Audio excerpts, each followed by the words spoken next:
So hi everyone, welcome back to the PYQ series for JEE Mains. ठीक है, इसमें हम इस क्वेश्चन से शुरू करते हैं अपनी सीरीज। तो यहाँ पे हमें एक क्वेश्चन गिवन है 6 अप्रैल मॉर्निंग शिफ्ट का एक क्वेश्चन है। ठीक है, जेई मेंस 2024 का दो लिस्ट हमें गिवन है। लिस्ट वन में हमें क्वांटिटीज दे रखी हैं, फिजिकल क्वांटिटीज, और लिस्ट सेकंड में हमें डायमेंशन गिवन है। So we have to match. ठीक है, कि टॉर्क की डायमेंशन क्या होगी, मैग्नेटिक फील्ड की डायमेंशन क्या होगी। देखो, वैसे तो ये बहुत बेसिक टर्म है, सबसे बेसिक क्वेश्चन होता है पेपर में ये डायमेंशन वाला। क्योंकि इतनी बेसिक टर्म्स की डायमेंशन आपको निकालनी पड़ रही है, याद नहीं है, तो ये बहुत गलत बात है। ठीक है, तो अगर इनकी डायमेंशन की अगर हम बात करें, तो सबसे पहले अगर हम टॉर्क की ही डायमेंशन की बात करें, देखो कैलकुलेट करने की भी जरूरत नहीं है, माइंड में कैलकुलेट हो जाएगा। टॉर्क जो होता है, ठीक है, वो क्या होता है, force into perpendicular distance.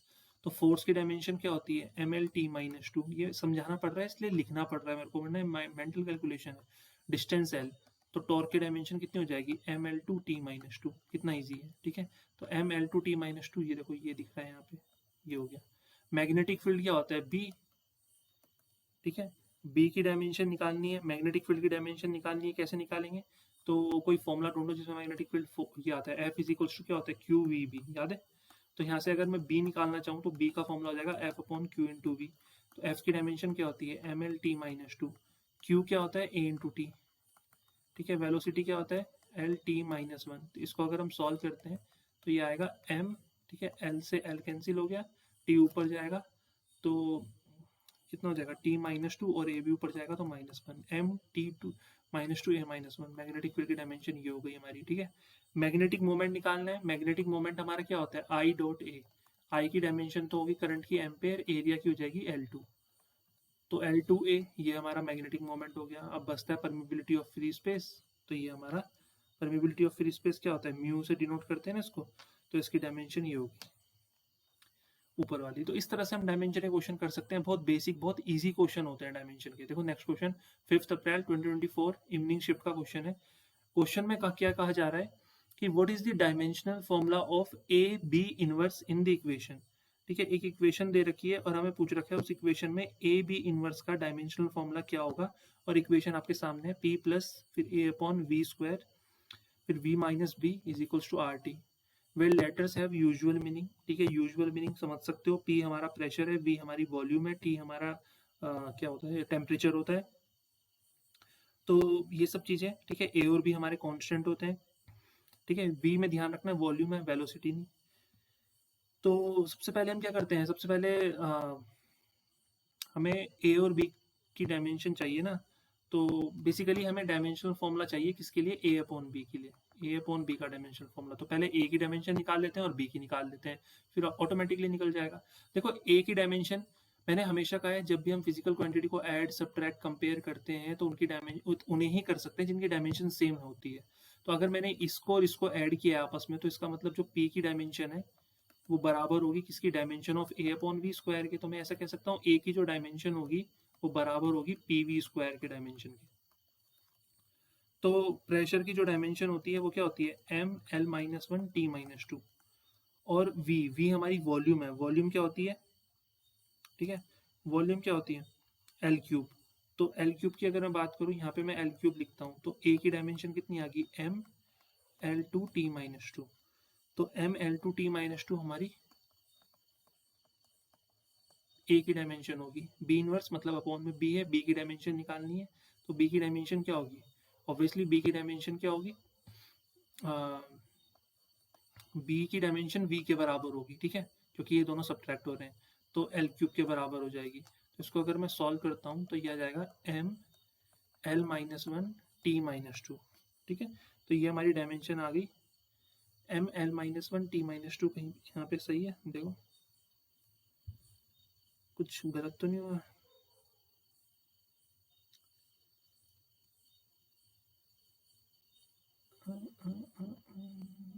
ML-1 T-2, यहाँ पे देखो कुछ ना कुछ हमने गलत कर दिया है जल्दी में। आई थिंक क्या गलत किया है, वी पी की डायमेंशन ML-1 T-2 होती है 100%। वी की डायमेंशन होती है एल क्यूब। देखो वी स्क्वायर है, बिल्कुल ये वी स्क्वायर है तो डायमेंशन का स्क्वायर आएगा, तो ये एल की पावर 6 हो जाएगा, तो ये एल की पावर 5 आएगा यहाँ पे। तो यहाँ पे एल की पावर 5 आएगा। और एल की पावर 3 से एल की पावर 5 कैंसिल होगा तो ये एल की पावर प्लस का 2 आएगा, तो ml2t-2, ऑप्शन नंबर डी, तो ये हमारा करेक्ट ऑप्शन हो जाएगा। सो आई होप इतना क्लियर हो रहा होगा, ठीक है। इस तरह से हम डायमेंशन निकाल सकते हैं। नेक्स्ट क्वेश्चन देखो, 5 अप्रैल मॉर्निंग शिफ्ट 2024 का है, the time period of oscillation of the, अच्छा देखो, अच्छा क्वेश्चन है। इसमें इन्होंने बोला है कि जो टाइम पीरियड ऑफ ऑसिलेशन है, ठीक है, of this same simple pendulum measured using 4 different measuring clocks were recorded. एक पेंडुलम है, हमने उसका टाइम पीरियड जो है अलग अलग क्लॉक में मेजर किया है, तो किसी में आता है 4.62 सेकेंड, किसी में 4.632, किसी में 4.6 और किसी में 4.64। तो इन सब रीडिंग्स का अर्थमेटिक मीन निकालना है according to correct significant figure. तो देखो, जैसा कि मैंने आपको सिखाया है ये, ठीक है, जो भी आपकी रीडिंग्स है पहले उन रीडिंग्स को लिख लो। रीडिंग्स है हमारी 4.62, 4.62, नेक्स्ट रीडिंग है 4.632, फिर नेक्स्ट रीडिंग है 4.6 और नेक्स्ट रीडिंग है 4.64। सबसे पहले ये चेक करना होता है कि जो रीडिंग्स हमें गिवन है इसमें कितने सिग्निफिकेंट फिगर है, ठीक है। तो देखो, इसमें हमारी 3 सिग्निफिकेंट फिगर है, इसमें हमारी 4 सिग्निफिकेंट फिगर है, इसमें हमारी 2 सिग्निफिकेंट फिगर है, इसमें हमारी 3 सिग्निफिकेंट फिगर है, ठीक है। अब एक काम करते हैं, इनका अर्थमेटिक मीन निकालते हैं। तो अर्थमेटिक मीन अगर हम इसको ऐड करते हैं तो कितना आएगा? सबसे पहले 2 हो जाएगा यहाँ पे, ठीक है, और फिर 4 और 6 3 7, 7 और 2 9, तो यहाँ पे आएगा कितना? 9, और फिर ये आ जाएगा हमारे पास 6 और 6 12 और 24, तो ये आएगा 4, 9 था ना यहाँ पे, 4 आएगा और पॉइंट 4 4 जो 16 और ये 18, 24 का 2 इधर कैरी है ना। और मीन निकालना है तो 4 टर्म्स है, ठीक है, 4 रीडिंग से, तो डिवाइडेड बाय 4, तो इसको अगर हम डिवाइड करें तो 4 4 जा 16 होता है, ठीक है, फिर 4 6 जा 24, फिर 4 2 जा 8, फिर 4 3 जा 12, तो इतने सेकंड आ गया, ठीक है। तो इसके अकॉर्डिंग हमारा आंसर क्या होना चाहिए? 4.623 होना चाहिए। बच्चे इसको टिक कर देंगे, बट ऐसा नहीं है। हमें क्या देखना है? हमें ये देखना है कि जो हमारे टर्म्स रीडिंग्स गिवन थी उनमें मिनिमम सिग्निफिकेंट फिगर कितने थे। तो अगर हम ध्यान से देखें तो मिनिमम सिग्निफिकेंट फिगर वाली ये वाली है, तो जो हमारा रिजल्ट आएगा ना उसमें भी फिर मिनिमम इतने ही होने चाहिए। मतलब जो रीडिंग्स में मिनिमम था आंसर में भी उतना ही होनी चाहिए सिग्निफिकेंट फिगर। तो यहाँ पे अगर 2 सिग्निफिकेंट फिगर थे, आंसर में भी 2 ही सिग्निफिकेंट फिगर होने चाहिए। इसका मतलब इसको फिर हम 4.6 सेकेंड मान के चलेंगे, क्योंकि इसमें हमारे 2 सिग्निफिकेंट फिगर है, तो answer will be option number B is our correct answer, ठीक है। Option number B is our correct answer. तो ये चीज़ ध्यान रखनी है, ठीक है। इस तरह से क्वेश्चन किया जाता है। देखो, ये क्वेश्चन बहुत टाइम का थोड़ी ना है, मेरे को 2 मिनट इसमें इसलिए लगे क्योंकि मेरे को समझाना था ये पॉइंट टू पॉइंट, ठीक है। अगर कोई बच्चा स्मार्ट है तो अगर वो इसको बिना पेन पेपर के भी कर सकता है, कितनी सिंपल कैलकुलेशन है माइंड में, ठीक है। वो 5 सेकंड में उड़ा देगा ऐसे क्वेश्चन को। चलो नेक्स्ट क्वेश्चन पे चलते हैं। देखो नेक्स्ट क्वेश्चन क्या कह रहा है। नेक्स्ट क्वेश्चन है कि according to the principle of homogeneity of dimension determine which one is correct. तो प्रिंसिपल ऑफ होमोजेनिटी के अकॉर्डिंग इनमें से कौन सा जो है वो एकदम करेक्ट है। देखो, करेक्ट अगर निकालना है ना प्रिंसिपल ऑफ होमोजेनिटी से, प्रिंसिपल ऑफ होमोजेनिटी क्या कहता है? वी कैन ऐड सब्ट्रैक्ट और compare only those quantities which have same dimension. तो अगर मैं इनको कंपेयर कर रहा हूँ कि टी स्क्वायर की वैल्यू इस वाली टर्म के बराबर है 4 pi square R upon G M square, it means मैं एक मान रहा हूँ कि इनकी डायमेंशन भी सेम होगी। तो बस ये चेक कर लो, सेम डायमेंशन आ रही है तो करेक्ट है, और नहीं आ रही तो इनकरेक्ट है, ठीक है। तो सबसे एक एक करके सबको चेक कर लेते हैं। देखो, जी की डायमेंशन आपको पता होनी चाहिए क्योंकि वो थोड़ी यहाँ पे निकालनी पड़ सकती है आपको। देखो, टी स्क्वायर तो टी स्क्वायर है, इनकी चेक कर लेते हैं क्या टी स्क्वायर आ रही है। तो 4 पाई स्क्वायर की तो कोई डायमेंशन नहीं होती, आर की डायमेंशन होती है एल, ठीक है। जी की जो डायमेंशन होती है, देखो जी की डायमेंशन कितनी होती है? जी की डायमेंशन एल क्यूब जी, तो एल 3 और m-1 और t-2 ये होती है जी की डायमेंशन, याद रखना, ठीक है। और ये m2 है। अब आप इसको सॉल्व कर सकते हो, ठीक है। ये हमारा कितना आ जाएगा?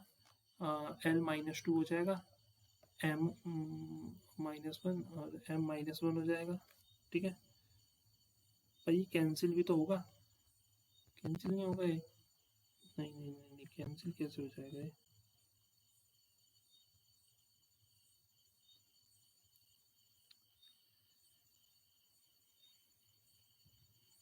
पर T2 के बराबर तो भी नहीं आएगी।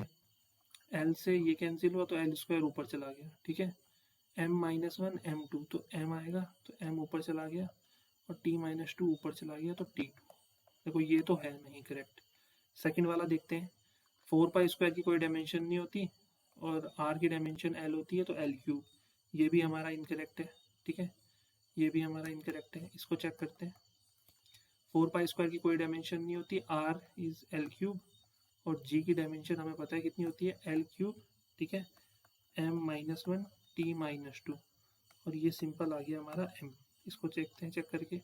तो l3 से l3 कैंसिल, m-1 से ये कैंसिल, t-2 ऊपर जाएगा t2 तो ये आ गया हमारा, ये करेक्ट हो गया ऑप्शन से, ठीक है। इनकी डायमेंशन क्या आ रही है, सेम आ रही है। तो इस तरह से हमें चेक करना है, जिनकी डायमेंशन सेम होती है वो हमारा क्या हो जाएगा, एकदम जो है वो करेक्ट आंसर हो जाएगा, ठीक है। ऐसे ही नेक्स्ट क्वेश्चन पे चलते हैं। देखो नेक्स्ट क्वेश्चन क्या है, 4 अप्रैल मॉर्निंग शिफ्ट का एक क्वेश्चन है 2024 का। बोल रखा है कि the equation of sanitary wave, एक सैनिटरी वेव है, ठीक है, सॉरी सैनिटरी वेव लिख रखा है, स्टेशनरी वेव होगा ना, सैनिटरी तो वेव थोड़ा ना होती है, कुछ स्टेशनरी वेव होगा, स्टेशनरी वेव, ठीक है, स्टेशनरी वेव है।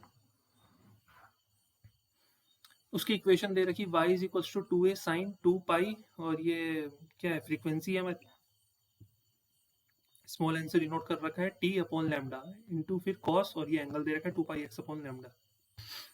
विच of the following is not correct, not correct का मतलब है which the following is false. तो 3 सही होंगे, एक गलत होगा, चेक करना है कौन सा सही है कौन सा गलत है, ठीक है। देखो सबसे पहले एक चीज देखो यहाँ पे कि हमें ना इसकी डायमेंशनल कंसिस्टेंसी चेक करनी है बेसिकली कि ये सही है नहीं है। तो सबसे पहले ना ये जो फंक्शन दे रखा है ना मैं साइन का 2π/λ, ठीक है, ये डायमेंशन लेस होना चाहिए। ये क्या होना चाहिए, डायमेंशन लेस होना चाहिए। और ये डायमेंशन लेस कब होगा, देखो 2π तो कांस्टेंट है, इसकी तो कोई डायमेंशन नहीं है। जब nt हमारा किसके बराबर होगा, लैम्डा के बराबर होगा। nt हमारा किसके बराबर होगा, लैम्डा के बराबर होगा, ठीक है। तो एक चीज बताओ, लैम्डा की डायमेंशन क्या होती है, लैम्डा की डायमेंशन क्या होती है, लैम्डा इज वेवलेंथ, तो इसकी डायमेंशन होती है l। तो nt की जो डायमेंशन है वो कितनी होनी चाहिए, nt की डायमेंशन हमारी कितनी होनी चाहिए, l। और फर्स्ट स्टेटमेंट यही तो बोल रहा है, the dimension of nt should be l। तो ये तो सही है, ठीक है, ये ऑप्शन हमारा सही है। अब हम बात करते हैं, ठीक है,